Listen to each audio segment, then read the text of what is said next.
Welcome to the Teaching Journeys podcast, hosted by Dave Roberts. Humanity possesses a unique skill, the ability to pass knowledge from one generation to the next. This podcast embraces that ability, offering learning opportunities through conversations with extraordinary guests. Dave aims to leave a positive mark on individuals around the world. So before you dive into today's episode, please share this podcast with your network, including friends, family, and colleagues. And please consider leaving a rating or review. Your support makes all the difference.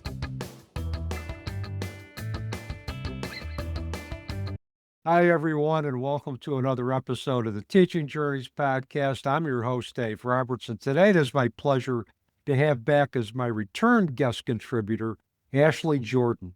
Ashley Jordan has done many things throughout her life. She's been a feminist activist, a licensed attorney, public speaker, and a stay-at-home mother. Most notably, however, she's a well-published journalist, with her works appearing in the New York Times, the Washington Post, the Guardian, and HuffPost, among others. Today, she lives in Milwaukee, Wisconsin, with her 3 children. Ashley, welcome back to the Teaching Journeys podcast. I've been so excited about having you back for some time now. Oh, Dave, thank you so much for having me back. I am absolutely delighted to be here. I had such a fantastic conversation with you last time, and I'm excited for this conversation as well. I am too. And just to recap for our audience, we recorded in February of this year. We talked a lot about your grief journey, particularly after the death of the love of your life, Daniel, who was 13, and you were 13 at the time. We also talked about the tsunami of grief that was unleashed quite unexpectedly 24 years later at the age of 37. We talked about your book, Unhappy Achiever. And we talked about your journey up until this point in terms of how you transcended grief and how you found meaning in helping others through their own challenges. Then today, we're going to take the grief discussion a little bit further. We're going to talk about the deconstruction of self and shifting of identity after tragedy, as well as some practical strategies you found helpful to teach others who are going through their own challenges. And if I'm missing anything, let me know. No, I think that sounds great, Dave. And what I am going to do is make sure that the links to our first episode go in the episode notes for this one so that individuals who want to get the complete backstory can get that through either listening or watching. So, deconstruction of self. And I know we talked about this. There's an identity prior to the tragedy, and there's an identity that we have to construct after the identity. And that involves deconstructing or eliminating parts of ourselves that no longer serve us.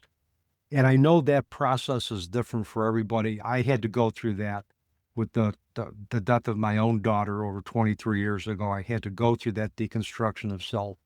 But I know it's different for everybody. So why don't you tell us a little bit about what that process was like for you after Daniel's death? There's many ways we can describe this process, right? Deconstruction of self, shifting identity. The word that I often use is unbecoming.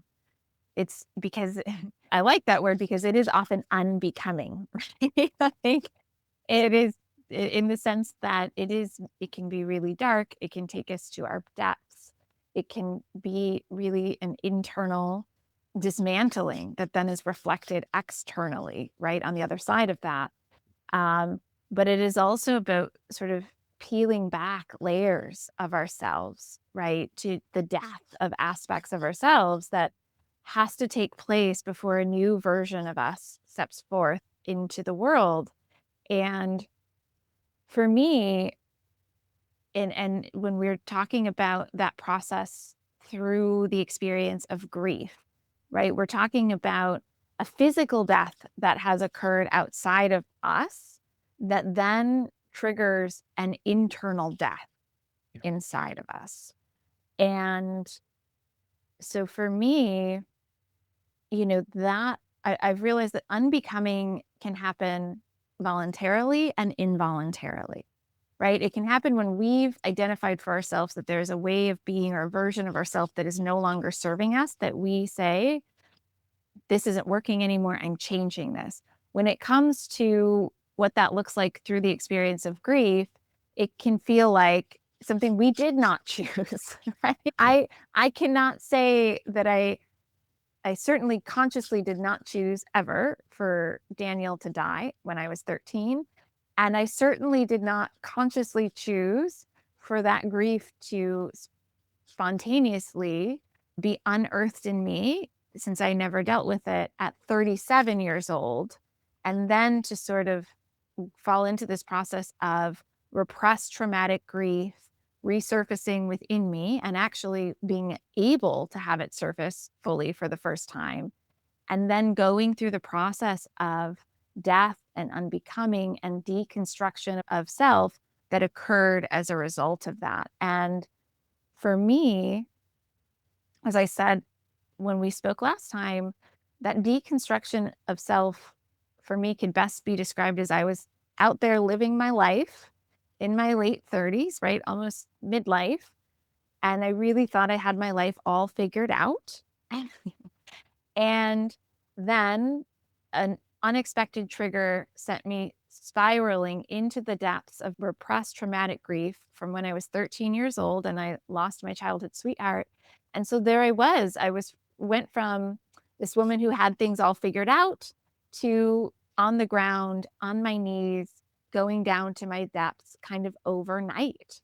And in that place, right, every version of myself that I sort of lost when grief hit me at 13 was crashing to the surface, and every aspect of myself that I had suppressed in that place of trauma was coming back to the surface of my psyche. And it was this remembrance of a love that I'd lost, but also versions of myself that I had lost that were asking to be reborn, right? In that dismantling of this other version I'd created as a result of trauma. Yeah, and that you mentioned the involuntary part of the deconstruction of self. I can identify with that because if I could have chosen another challenge to cause me to take a look at my identity, I would have. But this one, the transition of my daughter, as I call it, didn't even begin to prepare me for what I had to do. I mean, they were just like, it's like, who am I? What's my role going to look like? How am I going to get through with this? And that was the involuntary deconstruction of self. I thought I had it all figured out like you. I was 47 when my daughter died, and I thought I had everything figured out. I was progressing with a great career. I was going to be a grandfather for the first time, just completed my master's degree. That was my identity. It was Mhm. achievement. It was educational achievement. It was promotions at work. It was making sure I was financially stable so I could provide for my family. And then when my daughter died, all of that came into the question. Those parts of myself that define me no longer mattered. The achievements, the educational achievements, the financial achievements, the promotion, my work as a therapist. My work as a therapist was meaningful, but it didn't even begin to prepare me for the version of myself that I would need to embrace if I was going to move forward. So all of those parts very involuntarily came crashing to the surface. They had to be looked at, whether I wanted to or not. Um, and then once I looked at that and realized that I could, in my reconstruction of myself after tragedy, after my daughter's death, I could look and say abundance does not mean totally financial success. It means maybe financial security, having enough to pay my bills, but it means having relationships and having meaningful relationships, being able to make an impact, being able to be remembered for what I did to help somebody else. And that was part of my new self coming forward, but it didn't moving forward, but it didn't actually come without some kicking and screaming on my part. Yeah, there's some grief in leaving those parts of us behind because that was part of our identity. And I really felt that. I said, the person I was moving forward, I can't be that person I was anymore if I'm going to get through this. I got to be someone different, but it was still a process and a lot of ups and downs to get to that point. And I love what you said, Dave, about I can't be that other person anymore to get through this. I have to be someone different. And I'm curious if this is true for you, because it was true for me. That was true for me. And it was also true that my grief caused me to realize that when I was 13 and I experienced that loss, I created a version of myself that was different to survive it, because I had to at the time.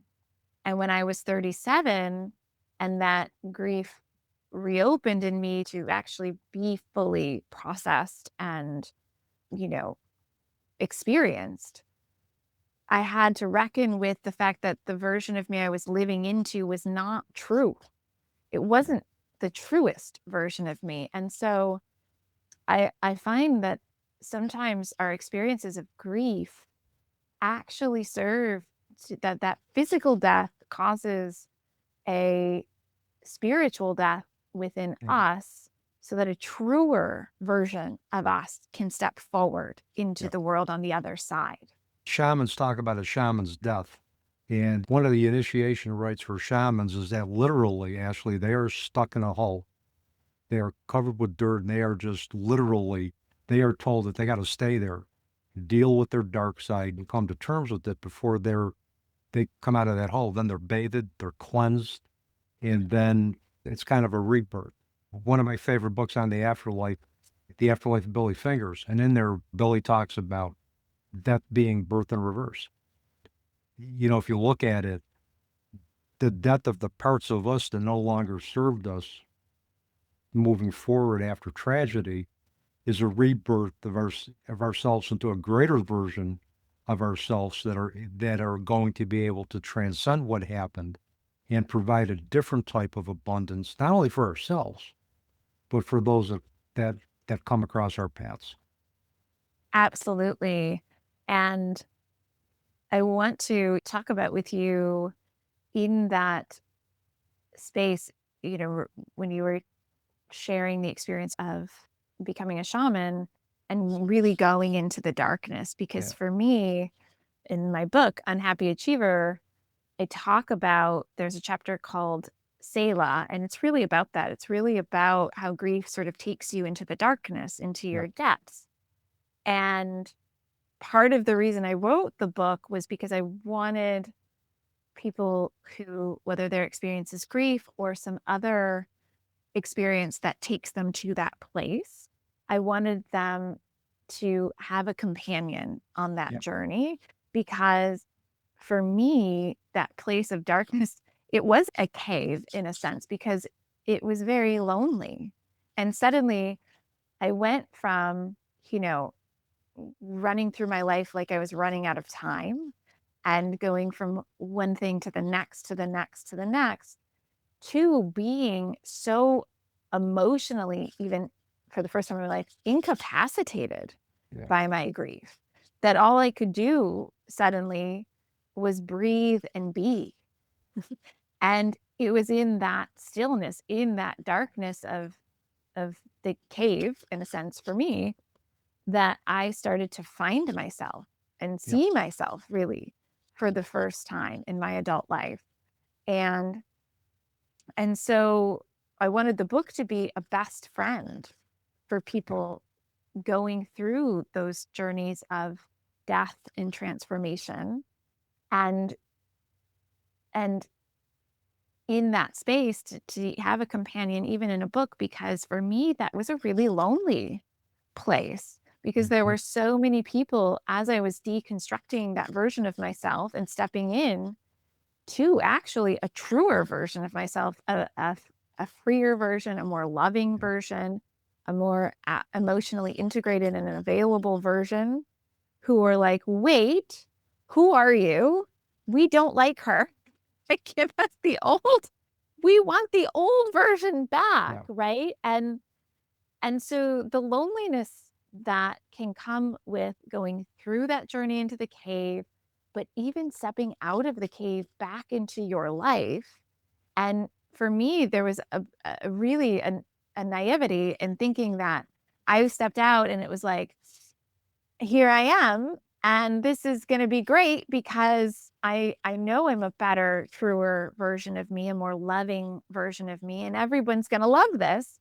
And then the reality of people in my life being like, we don't love her. She's weird. Give us the old one back. Yeah. Yeah. Yeah. Yeah. Yeah. Yeah. It's like somebody shakes you and says, "Who's in Ashley's body? I want the old Ashley back. Get out of there. Give me the old Ashley. Put her back in her body."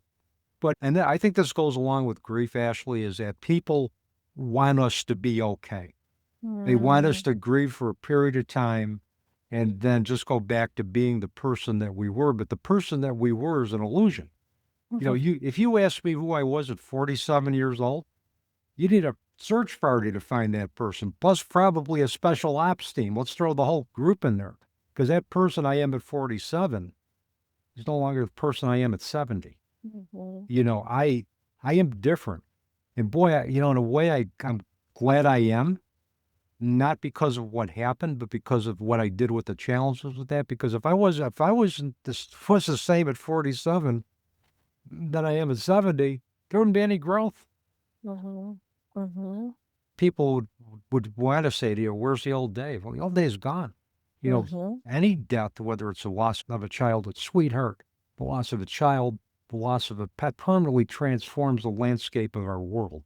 It changes us because that relationship is gone. And every time we experience a death, it demands, how do we transform that relationship? How do we integrate our grief so that we can move through it?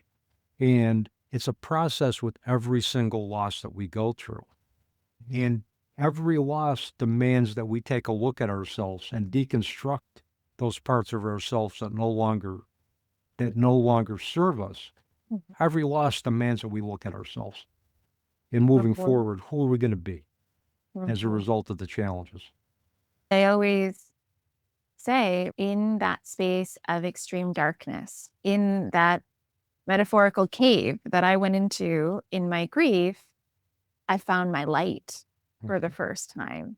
And that's always the call, is when you're taken to the depths of darkness through, in this case, the experience of grief, the call is, can you find the light? Right. And so for me with Daniel, like it's realizing that holding the darkness of a beautiful life that was lost, right? In his case, at 12 years old, like a life cut short long before its end. And holding that, while also holding that from that life that he lived, that however short, that it had the most transformational impact on me. And that without that, I wouldn't be sitting here having this conversation with you. I wouldn't have written the book that I've written. I wouldn't be doing the work that I've done, literally, in terms of professional work, but also figuratively in terms of internal work. And at the beginning of this conversation, you referred to him as the love of my life. And Daniel is one of the great loves of my life. But now, because of this grief journey at 37, I have now in a true love romantic partnership with the love of my life. And I don't think that would be without Daniel and my grief journey, because I would not, I didn't know how to show up in so much love for myself. And so I didn't know how to show up in so much love for someone else, even in the context of a romantic partnership, but also in the context of my relationship with my children, with my friends, right? And so in that darkness, we find a light that then we are able to unearth within our depths and to really learn and see and sit with and figure out how to shine in the world in a way that we weren't able to before. Yeah, and the love that you had for Daniel, and that's part of the self that you are now. The love that you had for Daniel translates to the love that you have now for the love of your life, for your children, for anybody else who comes through your path. And you mentioned going into the cave. It's important. Going into the cave, I've read in some areas where a cave is like equivalent to a womb, where you are in the darkness of the womb, and then when you're reborn, you come out. When you're born, you come out into this massive ray of light. And essentially, we can emerge from a dark cave and be reborn again because we've confronted our darkness. We've made friends with our darkness. We learned that we can learn some very serviceable skills from being in the darkness. We learned that happiness doesn't necessarily have to define the totality of ourselves, but that we can learn from the emotions that are not sadness to develop into very compassionate, very genuine, very tolerant human beings. And it's usually as a result of challenge where that occurs, where we are forced to look at a process of rebirth if we are going to move forward in a world that's going to be different. And I think, yes, to all of that. And I think, we can only know joy, and of course I'm quoting here, but we can only know joy to the extent to which sorrow has carved into our beings, right? And it's true. Because of this experience of unbecoming, of deconstructing self, the self that emerged from that place for me is infinitely more loving, infinitely more compassionate and accepting, infinitely more joyful, but also not just joyful, also able to hold difficult emotions without suppression in myself and others. And all of that is a result of, taking that journey into the cave so that I could be reborn anew, but not even, and that's why I like unbecoming, because not even as someone different, but as somebody truer to who Yes. I actually was. And that's why I use that term, is because it's not about becoming someone else. It was actually about unbecoming, about peeling back all of the layers of things and ways of being that I mistook as myself, to reveal a truer version of me, to become the version of me that I think we all are when we were born, right? And I think that's what's so beautiful is it's not that we have to become someone else or that we become someone else. It's that we become more ourselves than ever. Yes. Mhm. Yeah, we become a truer version of ourselves, and we were born with love. We shouldn't have to learn to earn anybody's love because we were born with that. So we can really get back to that with love, with compassion, with empathy. Those are the qualities that build relationships. But sometimes we tend to lose sight of that in the day to day when we're trying to, in midlife and building careers and trying to accumulate material possessions or achievements. We lose sight of those three basic terms that build relationships. And I think in that process of deconstruction of ourselves, we realize that love, compassion, and empathy is what makes the world go round. And that's exactly what's going to help us build relationships and what's also going to help us become genuine and also going to create a life of abundance that just isn't about material wealth. Yes. I would love to know, Dave, for you, because for me, what I realized is it was really painful when I came out of the cave as this truer version of myself, a changed version. And certain relationships began to fall away. Yep. Certain, everything started to change. My career, I couldn't do the work that I did before. Friendships, right? As I said before, I had friends who were like, who are you now? Where's the version of you we know and we liked, and the version of you that we entered into relationship with? So to be fair, we didn't sign up for this woman. We signed up for the other one, right? That was deeply painful. That was another case of realizing that relationships that I mistook for unconditionally loving weren't. Family relationships that I mistook for unconditionally loving weren't. And for me, and I'm curious for you, that was very difficult. And there was a grief that came even from some of those relationships that I had to let go of. But what also happened is that as those things and aspects of my identity were deconstructed and then died and fell away, newer relationships and versions of my life were born, right? I started to do work that was truer to who I was, and then in turn actually became consequently more externally successful. Yeah. People came into my life who taught me actually what true sisterhood, friendship could be in a way I'd never experienced before. My family relationships, everything, every major aspect of my life changed in 5.5 years, right? With the exception of my 3 beautiful children. And it was painful while it was changing and evolving. But in the end, everything that came in and everything that it evolved into was a higher version for me, ultimately. One of the things I've discovered in 23 years of, walking the path of a parent who's experienced a transition of an adult child is that relationships are going to change anyway. They're going to shift. One, by the nature of the fact that I became everybody's worst nightmare. Nobody knows how to talk to a parent who's lost a child. Nobody knows how to talk to somebody who's lost a young person who you adored at 13, who was the center of your universe at that time. Nobody knows how to deal with us. They don't know how to talk about it. So those relationships by nature are going to fall to the wayside. Now, they may come back later on at a particular point of your journey where they're more comfortable.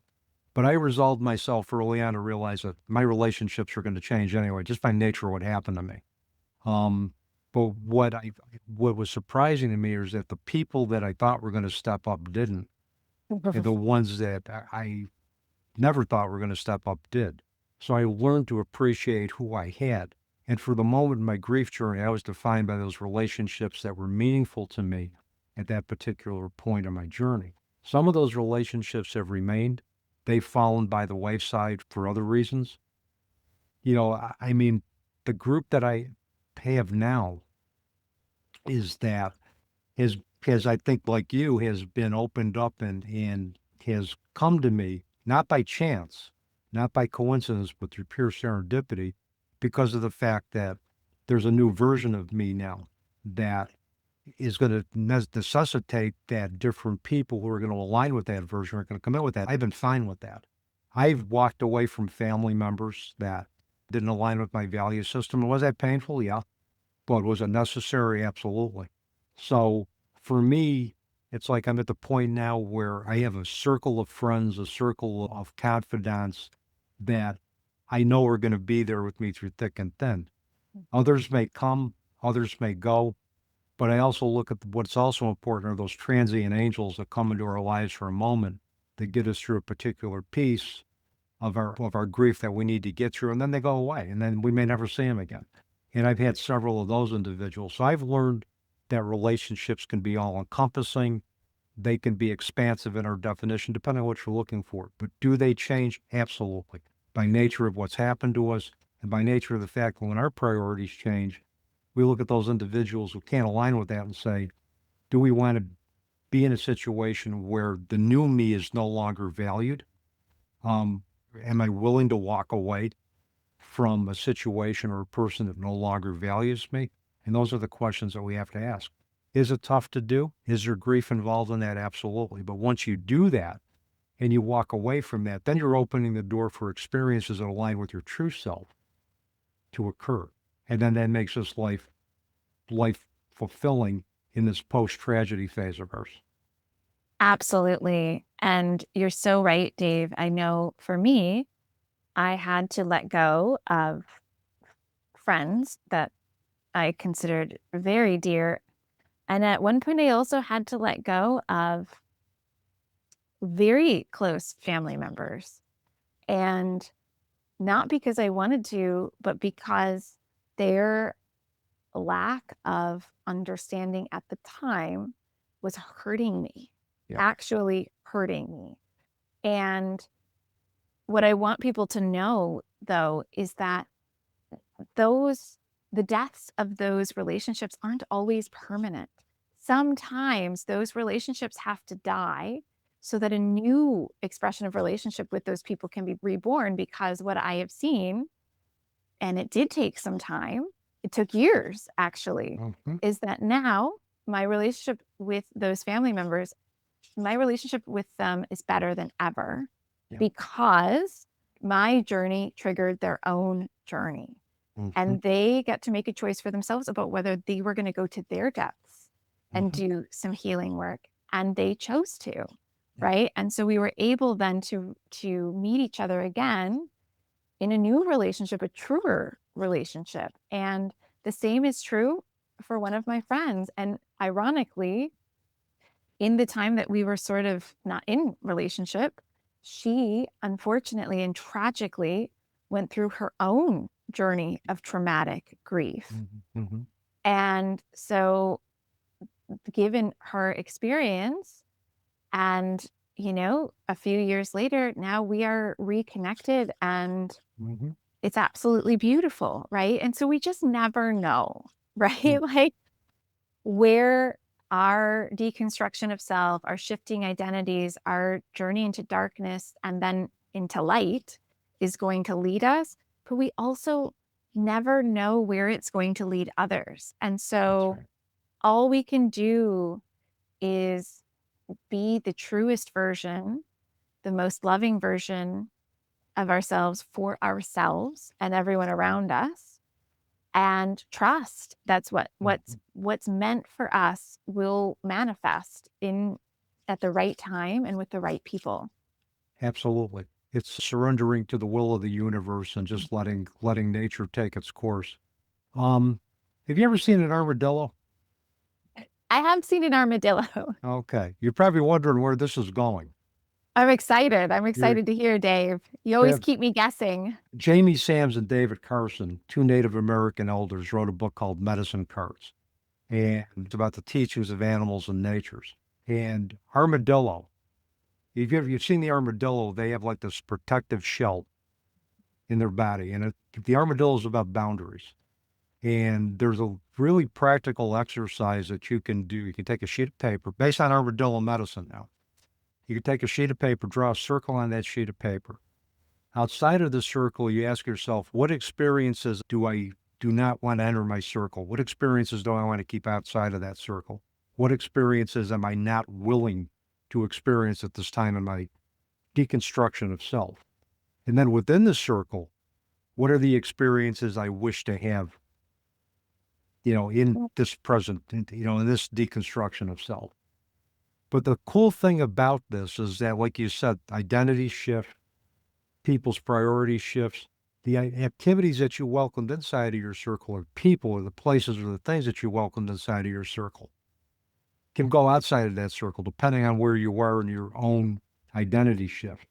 Those previous experiences, people, places, and things that were outside of that circle can now come in depending on where you are. So our identity continues to evolve, our perspectives continue to shift, and growth is ongoing. The deconstruction of self, I think, is ongoing anyway, because we continue to shift our identity contingent on the experiences that we wish to have in our circle, the experiences that embrace us, and just, the people who come in our lives in general. So that's where the armadillo comes in. I really love that, Dave. And I think that you're so right. And I think that this is actually something too that came up in conversation for me this morning, is that we hear a lot about vulnerability. And that's a word that's thrown around a lot, particularly in regards to relationships, is be vulnerable. You have to be brave enough to be vulnerable. And I think sometimes what gets missed, and this is what the armadillo shell makes me think of, is that it's not about being gratuitously vulnerable. And so particularly one hard lesson that I had to learn in the context of deconstructing my old self was that I took my experience of grief and I trusted that the people closest to me would be able to hold it. And I was vulnerable with them. And what was particularly painful is that not all of them deserved that vulnerability, and they abused it, right? They betrayed it. And so I like the image of the armadillo in the context of this conversation too, because we should all hold ourselves with boundaries. We should Mhm. all hold ourselves, especially when we are our most vulnerable, right? Absolutely. Which is where grief takes us. We are really holding our hearts in our hands when we are in the throes of grief. Yep. And so, to everyone listening, when you're in that place of death and unbecoming, one thing I want to impart upon you that I had to learn the hard way is be very careful who you hold your heart with in those Yes. moments. Yep. And you do not owe your vulnerability to everyone. You owe your vulnerability to none but yourself. And who you choose to share your vulnerability and your beautiful heart with, you should be very, very discerning about, right? Those need to be the most sacred people who've shown you that they can hold that space for you. Mhm. Mhm. Because there will be, as you said, Dave, many people in your life who will surprise you in their lack of capacity Mhm. to hold that space with Yep. you and for Yep. you.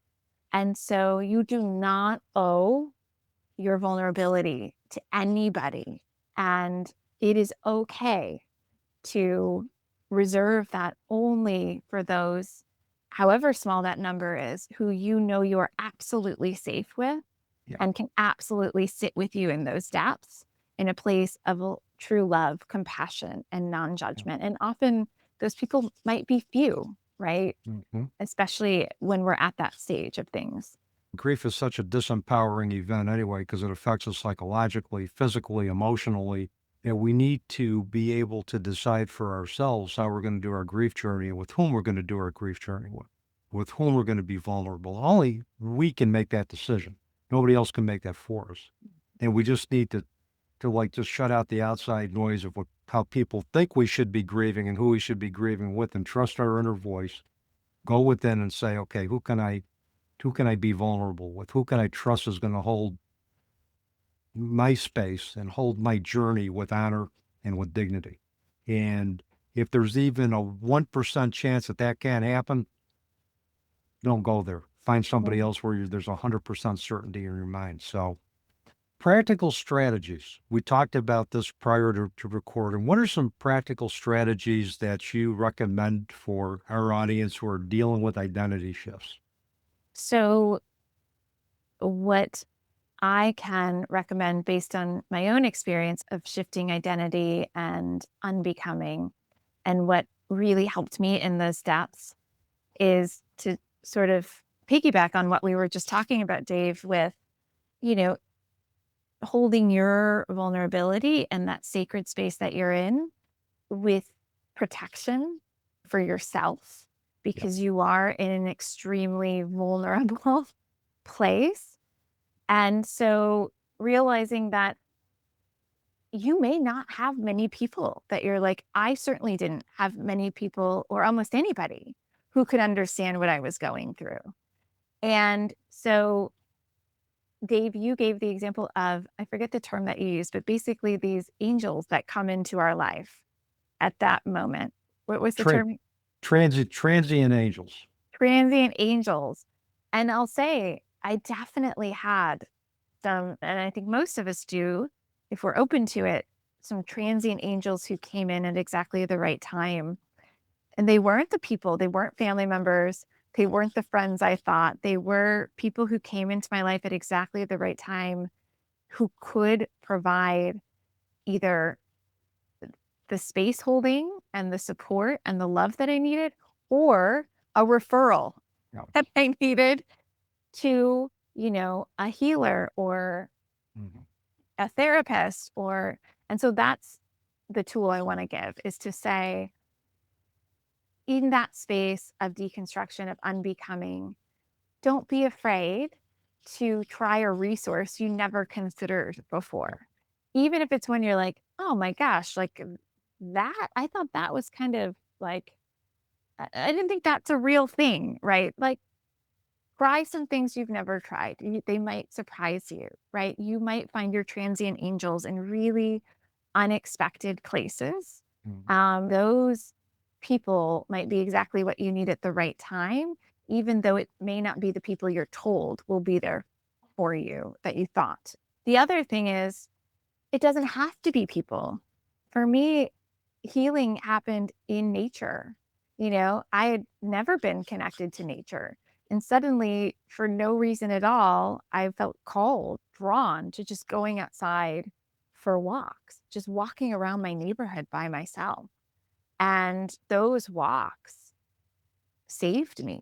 Just getting outside for a short walk in the middle of the day alone was extremely healing. The other thing, as I said, with my own book and sort of my part of my inspiration for writing it was books. I bought a book about grief, and that's actually where the term Selah came from in my own book. And I read a book about grief, and it's actually the only time I ever reached out to an author about a book was from that book, which made me feel seen and gave me some language to name an experience that I was having that I was struggling to put words to. So you can find support in a book, right? You can find the feeling of feeling seen from an author's words on the page. And then the other thing I would say is release any shoulds. Release any shoulds about what this process should look like for you or what you should do. And instead, get quiet, even if it's just for 5 minutes, even if it's just sitting on your couch under a cozy blanket with a warm cup of coffee. Get quiet and just ask yourself what you need. What do you need right now? Because for many of us, especially women, it'll be the first time some of us have ever asked ourselves that question. Yep. And you will find the answers within. And so follow that. Yeah, and it's another way we can be gentle with ourselves too. By just taking some time and sitting in the quiet and, going within. And if we can do that and shut out the external noise, we find that we have all the answers that we need because they're within us if we choose to look. Absolutely. That is the whole thing, Dave. Absolutely. 100%. Yeah. I mean, I like the pieces with nature, with reading. And, even in early grief, if you don't have the energy to read an entire book, read a short 500 to 800 word article that may resonate with where you're at that point. Read a chapter out of a book that you think resonates with you. So, I mean, I learned in early grief that I read differently, that I read differently. I couldn't sit down and read whole books, but I could read, a chapter. I could read a part of a book that resonated with me and gave me what I needed at that particular time. And I might never pick up that book again. Or pick it up at another time where I thought there might be another message in there for me. So just follow your heart and let your heart be your guide. And don't shut on yourself. Yes, don't should on yourself. And that too, Dave, reminds me another practical tool for me. Yes, I'm a writer professionally, but journaling wasn't about writing. When I'm writing, I am creating art. I'm putting words together like puzzle pieces. And that's very different from journaling. Yep. And journaling, I had actually never journaled in my life until my grief journey opened up. And I had never just opened up a book and let my hand write and just poured every messy thing that was inside of me out onto a page and let it be messy, really messy, and let it be nonsensical even, because the point wasn't to make anything. The point was to release everything. And so to get it out somehow. And so allowing myself to just pour out emotion onto the pages of journals was incredibly, incredibly helpful. And the other thing too is physical movement. And I'm not saying you need to go out and run a 5K. That's not what we're talking about here. But, that emotion, getting it out because it gets really stuck in your body. And so it's about doing any sort of physical, whether it's walking, whether it's dancing, whether it's just moving your body in a way that feels good. It's a real thing to actually move all of the stuff that's coming up for you in a physical way to help start to release it. And so again, be intuitive with it. You do not have to go to the gym, but if it feels good to you to move your body in some way, in any way that feels good, this is your permission. Do it, right? Again, follow what feels good to you. I think any type of motion, any type of movement is calming, it's healing, and particularly out in nature, where even being in nature 20 to 30 minutes can reduce stress levels, reduce anxiety, and allow you to just be with yourself, in a very serene and very beautiful environment. And I always suggest individuals who are out in nature, pay attention to what manifests. If you are paying attention to a particular tree, there's meaning in that. If an animal manifests or makes themselves known to you, what is the teaching that they're trying to impart?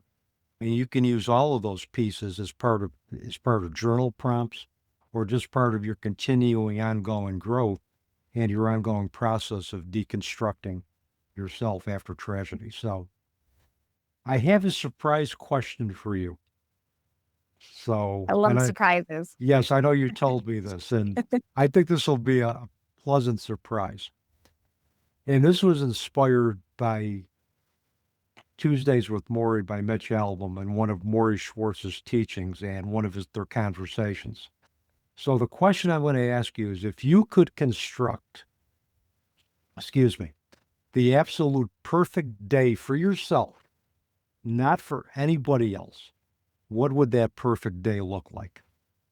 A perfect day for me would be, I'm just seeing myself surrounded by the people that I hold the most dear, my children, my partner, and I'm just seeing like a blanket in nature in the sun, like just being and really being together and being present and just enjoying. And I think that for me, and maybe this is a really good answer to start to wind down our conversation, because in grief, there is so much darkness. And in shifting identities, old versions of us dying, there is a lot of suffering that happens there. Yeah.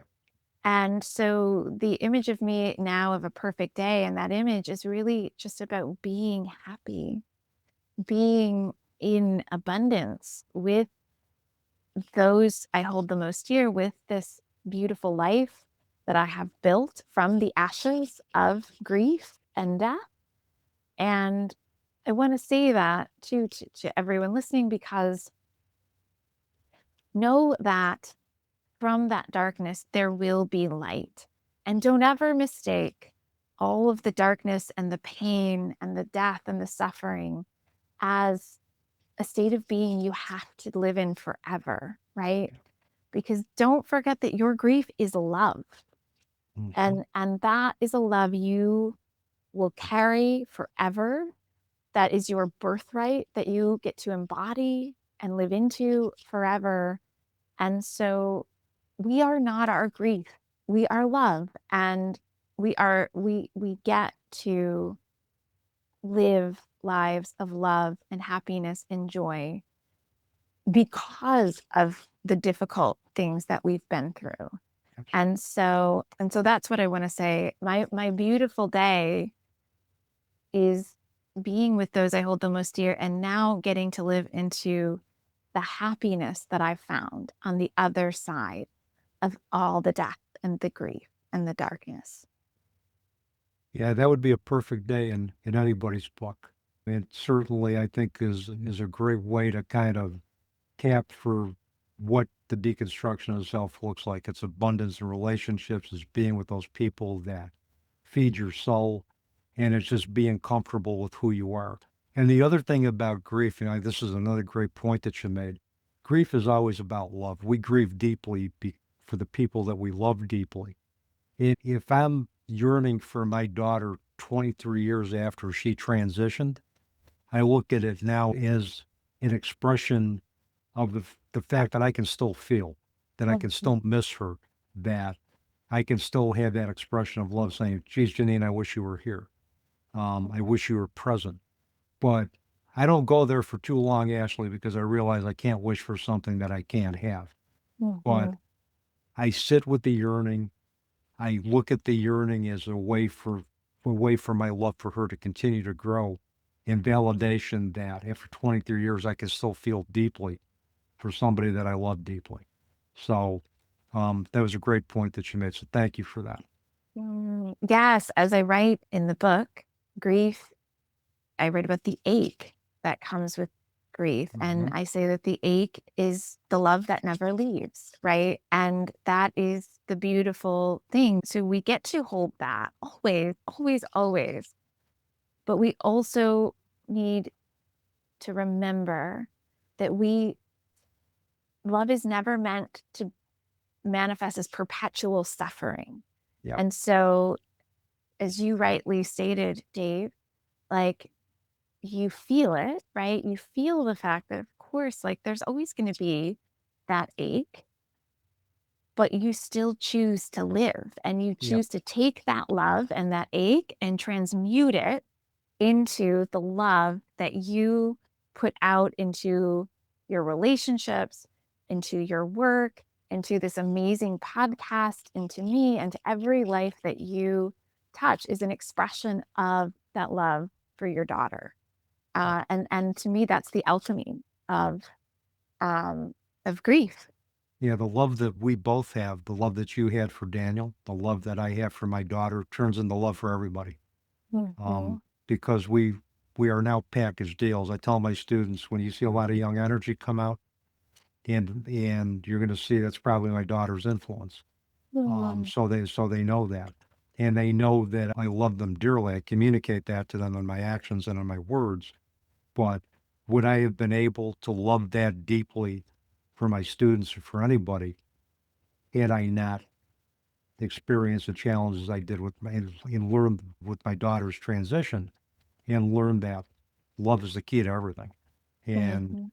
that love is the basis for building strong relationships, for building bonds, and for making lasting impressions. So, Mm. I had uh, I had a very wise woman say to me when I was, in that space of deconstruction of self, of unbecoming. I was in it deeply. And she said to me, and I'll never forget it, exactly what you just said, Dave. She said, "You are slowly coming to realize that love is all there is, yep, that it is the whole point, that it is all there is, that it is the greatest legacy we will leave behind. And the most significant thing we'll ever do is, how well did we love? How yep, much did we love? How freely did we love? And love is all there is." I agree.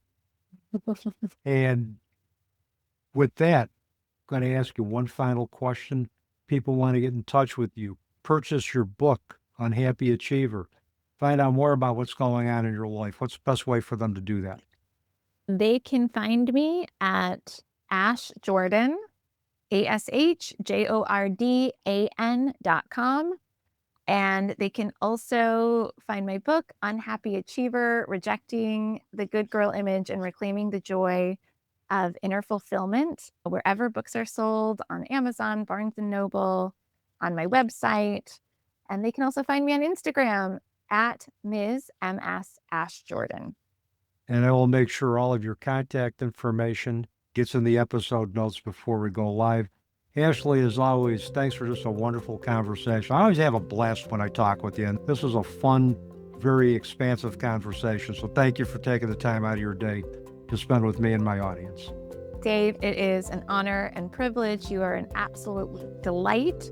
And I had just as much fun, if not more, in this conversation as I did last time. And thank you for the incredible work that you're doing and for allowing me to be a small part of that. So thank you. Thank you for your kind words, and thank you for the incredible work you're doing too. And together, we can together, those of us who are doing this kind of work, can make a difference. Absolutely. Absolutely, my friend. Thank you. And with that, that's a wrap on another episode of the Teaching Journeys podcast. I'm your host, Dave Roberts, wishing you peace.